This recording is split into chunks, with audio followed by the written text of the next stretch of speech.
طارق پیا مرشد پیا. الحمدللہ شب بارات کی آمد ہے. ایسی رات کہ جس رات میں سب کے فیصلے ہونے. اس رات کے کچھ خاص اعمال، کچھ خاص وظائف، کچھ خاص عبادات. اس رات میں اللہ تبارک و تعالی اپنی شان کے لائق آسمان دنیا پر تجلی فرماتا ہے اور صدائیں دیتا ہے اپنے بندوں کو کہ ہے کوئی روزی مانگنے والا کہ اس کو روزی عطا کر دوں، ہے کوئی امان مانگنے والا کہ اسے امان دے دوں.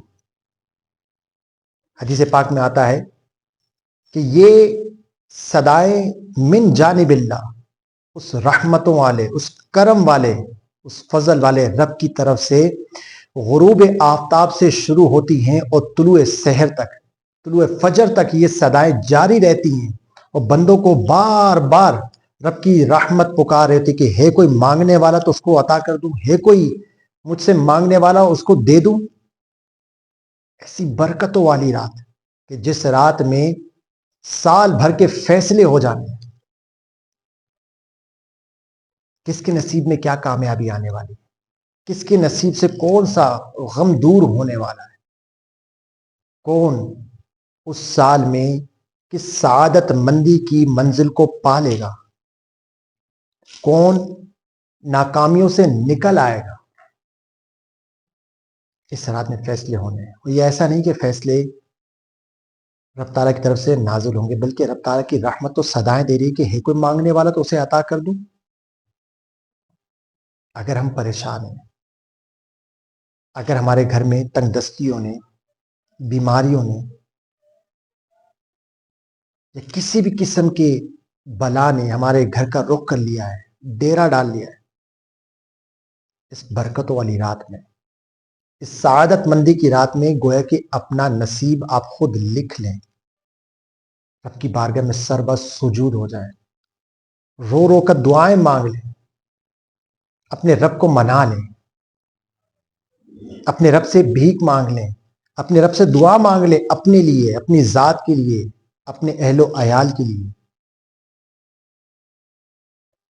ہم سے اور ہماری ترقیوں میں کوئی دوری نہیں ہے. اگر دوری ہے تو وہ صرف ہماری طرف سے. اگر ہم رب تعالیٰ سے مانگ لیں نا تو ہمارا رب کریم بہت رحمتوں والا ہے، بہت فضل والا ہے، بہت کرم والا ہے. وہ تو صدائیں دے رہا ہے کہ ہے کوئی مانگنے والا اس کو دے دوں، ہے کوئی مانگنے والا کہ اسے عطا کر دوں. رب تعالیٰ کی بارگاہ اپنی رحمت کی طرف ہمیں بلا رہی ہے. اور یہ رسول دو عالم صلی اللہ تعالی علیہ وسلم کا صدقہ ہے کہ اس طرح کی بڑی ہی برکت والی، عزت والی، شرافتوں والی راتیں ہمیں نصیب ہوگی. پہلے کی امتوں کے پاس اتنے بڑے بڑے انعام حاصل کرنے والی راتیں نہیں تھی. یہ صرف اور صرف نسبت مصطفیٰ جان عالم صلی اللہ تعالی علیہ وسلم کا صدقہ ہے کہ ہمارے نصیب میں یہ آ گئی.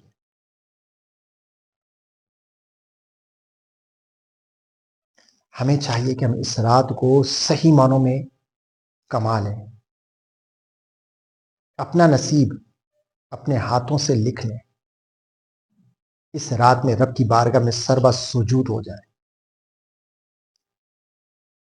رب کی بارگاہ سے اپنے لیے خیر کا سوال کر لیں. اس رب قدیر سے اپنے لیے ہر طرح کے شر سے امان کا سوال کر لیجیے. رب قدیر ضرور عطا فرمائے گا. اور اس رات تو حدیث پاک میں آتا ہے اللہ تبارک و تعالی، ایک قبیلہ تھا، قبیلہ بنی کلب، یہ عرب میں مشہور تھا، سب سے زیادہ بکریاں یہ پالا کرتا تھا. فرمایا کہ ان کے بکریوں کے بالوں سے زیادہ اللہ تبارک و تعالی اپنے بندوں کو بخشش عطا فرما دے گا.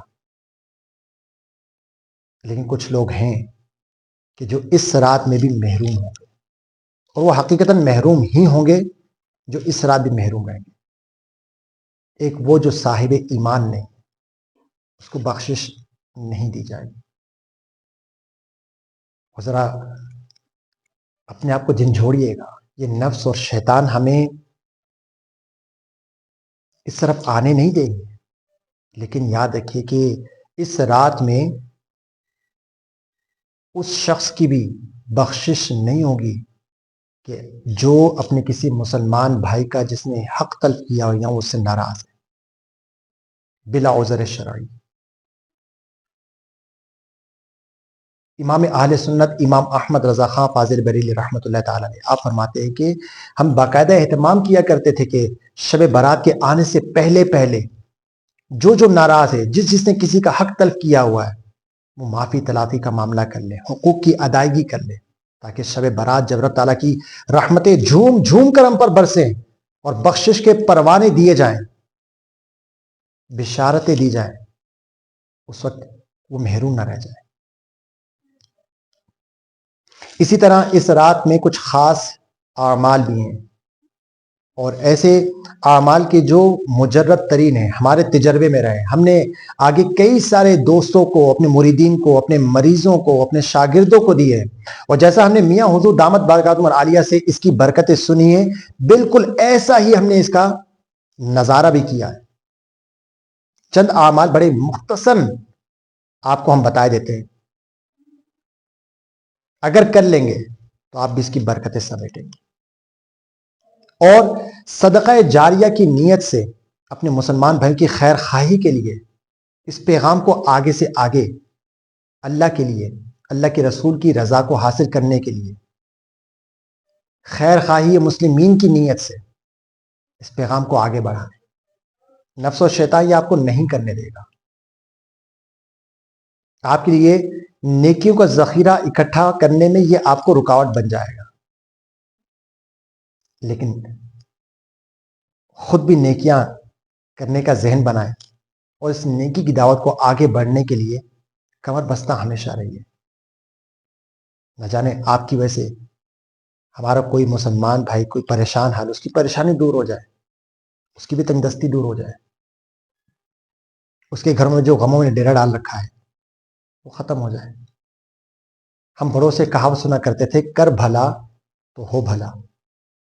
آپ خیر کی نیت سے، بھلائی کی نیت سے اس پیغام کو آگے پہنچا دیں.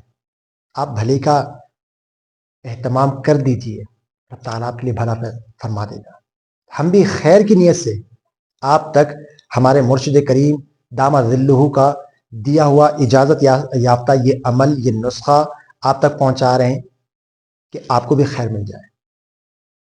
آپ بھی کوشش کریں کہ مسلمان کی خیر خواہی کے لیے اس پیغام کو آگے سے آگے عام کریں. ایک عمل ہے بڑا ہی مختصر سا، اگر اس عمل کو کر لیا جائے تو پورا سال آپ کے مال میں اضافہ ہوتا رہتا ہے. تو یہ ہمارا تجربہ شدہ ہے، ہم نے اس کی برکتیں دیکھی ہیں. بڑا ہی مختصر سا عمل ہے، بڑا ہی چھوٹا سا عمل ہے. آپ نے صرف 11 دانے لینے چاول کے، اور ہر دانے پر آپ نے 111 مرتبہ اللہ الصمد، 111 مرتبہ اللہ الصمد ایک چاول کے دانے پر آپ نے پڑھ کر رکھ لینا ہے. اس طرح 11 کے 11 دانوں پر 111 مرتبہ اللہ الصمد پڑھتے آنا اور رکھتے آنا. اور پڑھنے کے بعد آپ نے ان چاولوں کو اپنے پاس اس جگہ محفوظ کر لیں جہاں پر آپ اپنی رقم رکھتے ہیں. اس پر پھر آپ اس اللہ کے نام کی برکت کو دیکھے گا، اس عمل کی برکت کو دیکھے گا، ان بزرگوں کے فرمان سے، ان کی زبان سے نکلے ہوئے ان کلمات کی برکت کو دیکھیے گا. آپ کے مال میں انشاءاللہ اضافہ بھی ہوگا اور برکت بھی ہوگی. جو ہمیں پریشان کر رکھا ہے مفلسی نے، تنگدستی نے، جو بے روزگاری نے پریشان کر رکھا ہے، یہ اللہ کے نام کی برکت، یہ اللہ کے کلام کی تاثیر آپ کر کے دیکھیں، آپ اپنی زندگی کو بدلتا ہوا محسوس کریں گے. آپ خود دیکھیں گے آپ کے مال کے اندر الحمدللہ اضافہ ہونا شروع ہو جائے گا. اسی طرح ایک اور عمل ہے اس شب برات کا کہ اگر کوئی ایک مٹھی چاول لے لے اور ہر چاول کے دانے پر ایک مرتبہ اللہ الصمد یہ پڑھ کر چاول کا دانہ ہر چاول کے دانے پڑھ کے رکھتا جاؤ. جب وہ سارے چاول کے دانوں کو پڑھ لے تو ان چاولوں کو جہاں پر آپ اپنے گھر کا راشن اناج ڈالتے ہیں وہاں پر اسے مکس کر دیں. کوشش کریں کہ اس کے ختم ہونے سے پہلے پہلے آپ اس میں اور شامل کر دیں. آپ خود دیکھیں گے, آپ خود اس کی برکت محسوس کریں گے. آپ کے رزق میں, آپ کی روزی میں بے پناہ اضافہ اور برکت ہونا شروع ہو جائے گی. آپ کے گھر کے جو آپ راشن ڈالتے ہیں اس میں برکت آ جائے گی. اس کی خوب خوب برکتیں ملنا شروع ہو جائیں گی. یہ بڑے مختصر سے ہم نے آپ کو اعمال بتایا. اسی طرح شب برات میں, شب برات کی رات کو اگر کوئی شخص 7 بیری کے پتوں کو جوش دلا کر ان کے پانی سے غسل کر لے تو بزرگوں نے فرمایا کہ پورا سال وہ جادو کے اثر سے محفوظ رہے گا. اگر کوئی شخص, اگر کوئی بدبخت آپ پر جادو کر بھی دیتا ہے, وہ تو جادو کر دے گا لیکن اس جادو کا اثر آپ کے اوپر نہیں آئے گا. آپ اس کے نقصان کے, اس کے ضرر سے محفوظ رہیں گے. 7 بیری کے پتوں سے غسل کر لیں اور پورے سال کے لیے اپنے آپ کو امان دے دیں. یہ رات بڑی برکتوں والی رات ہے. یہ رات بڑی قیمتی رات ہے. کئی ہم میں ایسے دوست, ہمارے ایسے چہرے ہیں جو پچھلے سال تو شب برات میں ہمارے ساتھ تھے لیکن اس سال نہیں ہے. اگر یہ برکت والی رات ہمیں نصیب ہو رہی ہے تو غنیمت جانیے. کئی راتیں ہم دنیا داری کے لیے بھی جاگ لیتے ہیں. کئی راتیں ہم نے غموں میں گزار دی ہوں گی, غم کی وجہ سے پوری رات جاگے ہوں گے. کئی راتیں میں خوشیوں میں بیداری میں گزار لی ہوں گی. لیکن یہ ایک رات اللہ اللہ کے رسول کی رضا کے لیے اگر ہم جاگ لیتے ہیں, عبادات میں صرف کر دیتے ہیں اور یہ بزرگوں کے بتائے ہوئے اعمال کر لیتے ہیں, اس کی برکت دیکھیں انشاءاللہ کیسی برکتیں ہمیں, ہمارے پورے اہل خانہ کو نصیب ہوں. ہماری طرف سے آپ کو اجازت عام, آپ خود بھی عمل کر سکتے ہیں, اپنے گھر کے افراد کو کرا سکتے ہیں, اپنے گھر کے تمام تر جتنے آپ کے گھر میں افراد ہیں, بچے ہیں, بوڑھے ہیں, خواتین ہیں, سب کو یہ عمل کروائیں. پھر آپ اس کی برکتیں دیکھیے گا, اس کی برکتیں کیسے آپ کے گھر پہ جھوم جھوم کے نازل ہوں گی. اللہ تبارک و تعالی ہم سب کو عمل کی توفیق عطا فرمائے.